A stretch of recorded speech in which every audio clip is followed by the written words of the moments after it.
And yet everyone who is dependent upon education, upon the healthcare system, upon public transportation, is supportive of something that is going to harm their interests. This is what Gramsci refers to as hegemony. We consent to actions, to policies that deepen our subordination. So to counter the aspirations of third world peoples, the emancipatory thrust of the third world project, if you will, the first world did not rely upon gunboats. As we saw in Vietnam, Algeria, Ghana, etc. This was very ineffective. Sure, a lot of third worlders died, but a lot of first worlders also suffered in that their economy was harmed, that they could no longer depend on the free flow of trade and goods from their societies. So they relied not on gunboats, but on ideology and on law. So on some level, we have to understand that the development narrative was part of a counter third world project, part of a counter revolutionary project, a counter emancipatory thrust. Now, this is not to deny progressive elements within the development narrative. Sure, those are there. But we're simply trying to place it in historical context to see what gave rise to it and what were the intentions at the time. Now, societies, from a development narrative, were ranked according to an evolutionary chart, an evolutionary timeline, if you will. And we said, here we have first world society as the apogee of evolution. Then we have everyone else. And what they need to do is catch up to the first world. How do we go about doing that? And we have to understand what this did, this timeline, switching over this timeline, is that it took millions of people and relegated them to this hapless status of underdeveloped. So it was no longer that you were a former colony. It was no longer that you were an independent society. It was now you were an underdeveloped nation, or an undeveloped, or a least developed, or a developing. But it placed you on a timeline, and it said that you were behind Europe, and you needed to catch up. So what happened then, you could say with a form of sleight of hand, this notion of true freedom that the Third World Project stood for was replaced. It was supplanted by a desire to identify with or emulate the First World. And there's an important difference between true freedom and emulation of your former oppressors. The interests of the oppressors lie in changing the consciousness of the oppressed, not the situation which oppresses them. For the more the oppressed can be led to adapt to that situation, the more easily they can be dominated. Take a moment and look at that. And think of that in terms of Antonio Gramsci's concept of hegemony and organized consent.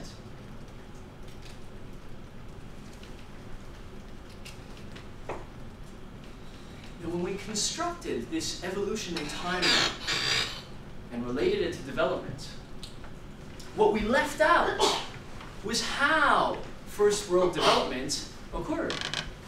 How did it happen? It didn't magically appear. It was a process over several centuries. The first world, I don't think anyone denies this, appropriated the land, the labor, and the resources of the third world in achieving its much vaunted, much glorified development. Now that the third world was chasing the first world, there was an important question, a question that was often overlooked, that had to be answered. Who was the third world going to colonize? Who was the third world going to exploit?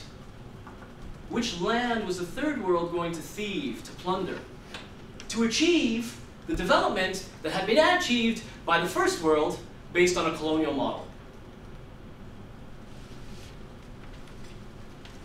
Well, colonialism was no longer in vogue. It wasn't something that someone could readily do. It wasn't, okay, now it's Europe's turn to be colonized.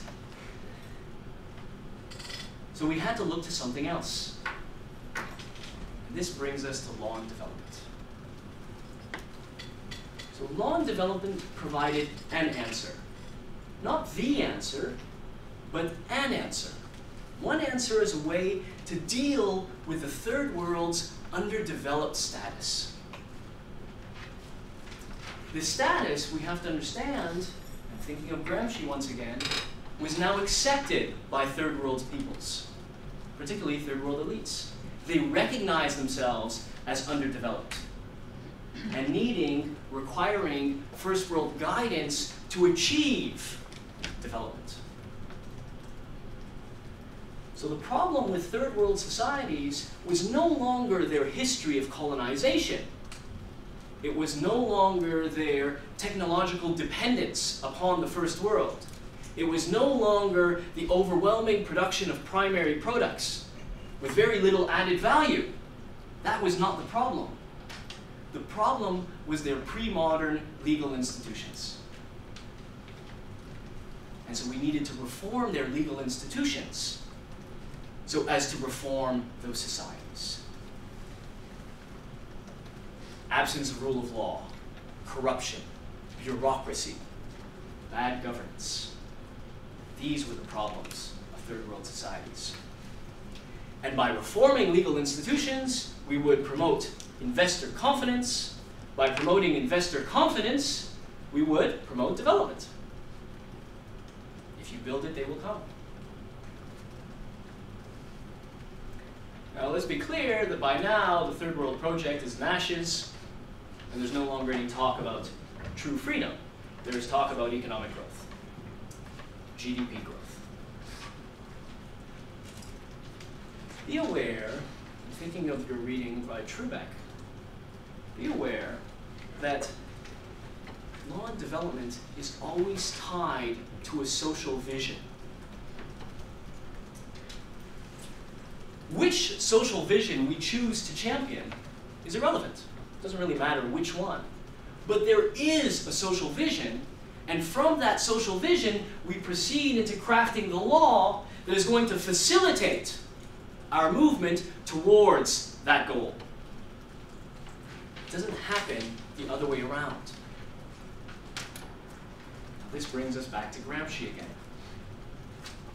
Gramsci's position was innovative because he shifted the idea of hegemony from dominance to consent. It was no longer about imposition, it was something that people would consent to. So the third world acknowledged their underdeveloped status, and the need for first world guidance, and the need for modern legal institutions. There are, of course, notable exceptions, such as Cuba and others, but the vast majority of them took it at face value. We notice that we have a long history of legal transplantation, where you're having a wholesale lifting of legal systems, of legal codes, and their imposition upon other societies. Because that legal transplant was somehow going to magically infuse this society with ideas of modernity, of development. It was going to change not just the institutions, but the psyches of the people. And that is what needed to be reformed for development to be achieved. And we fast forward to the neoliberal era, transnational era, globalization if you prefer, and we can see that the mechanics of the system are different, but the spirit underpinning it is quite similar. So to counter poverty and unemployment, we have to liberalize regulation so as to allow for the free flow of trade, of goods, of capital, all of which are going to bring democracy and freedom and hope and maybe some cookies and cream if you're lucky. So hegemony is organized consent. So many third world nations in the 80s and 90s fell over themselves in trying to neoliberalize their economy. Keep in mind what the third world was no longer doing. So it was no longer talking about true freedom. It was no longer talking about land redistribution. It was no longer talking about cultural equivalency. It was no longer talking about self-actualization. It was now talking about neoliberal reform. We need to privatize. We need to promote investor confidence. We need to liberalize. We need to deregulate. The language had shifted entirely. The interests of the oppressors lie in changing the consciousness of the oppressed. The consciousness of the oppressed, not the situation which oppresses them. So law and development during the 80s and 90s was essentially a funnel for neoliberal policies. It was also in the 70s a funnel for different policies, as it was in the 60s and as it is today. We have to understand that it's always shifting. But the point is not, once again, which social vision it's funneling. Or sorry, which social vision is being funneled. But rather that a social vision precedes law and development. The vision is what we need to identify first. Now, Gramsci's position, as I said, was innovative because he saw this as a form of consent. And in the end, third world societies, as I pointed out, agreed to all this. This isn't something that needed to be imposed upon them militarily. It wasn't imposed through violence. There are some examples, of course, Iraq, Afghanistan, etc., where violence is still in use, but there are many others where it's not. One has to do is look at the membership of the World Trade Organization. So Gramsci was innovative for that.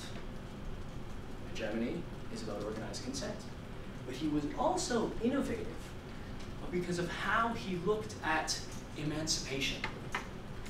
What Gramsci said was that emancipation would not come through control over organizational structures.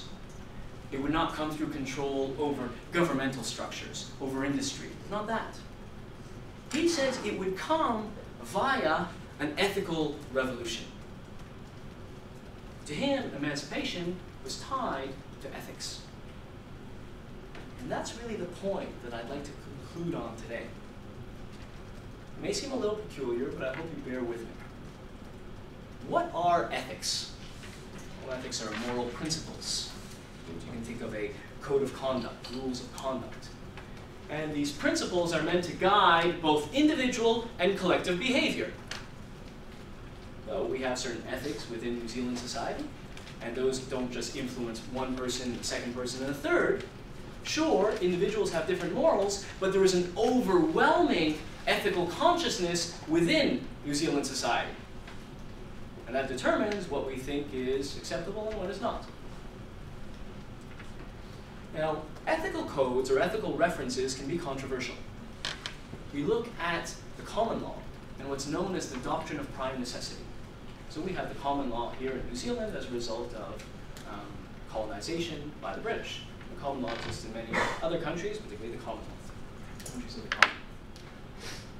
Now, what is the doctrine of prime necessity? The doctrine of prime necessity is a common law doctrine that says that a monopoly provider of an essential service, so a monopoly provider of an essential service, has to charge a reasonable price for that service. Monopoly provider, an essential service, has to provide the service at a reasonable price. The logic behind this? Well, it's a monopoly. And it's in the public interest because it's an essential service. So think about it if you had one provider of water. They have society by the throat. And so one needs to have some kind of regulation in place to ensure that people have access to this essential service. We have the doctrine of prime necessity. Correction, we had the doctrine of prime necessity in New Zealand.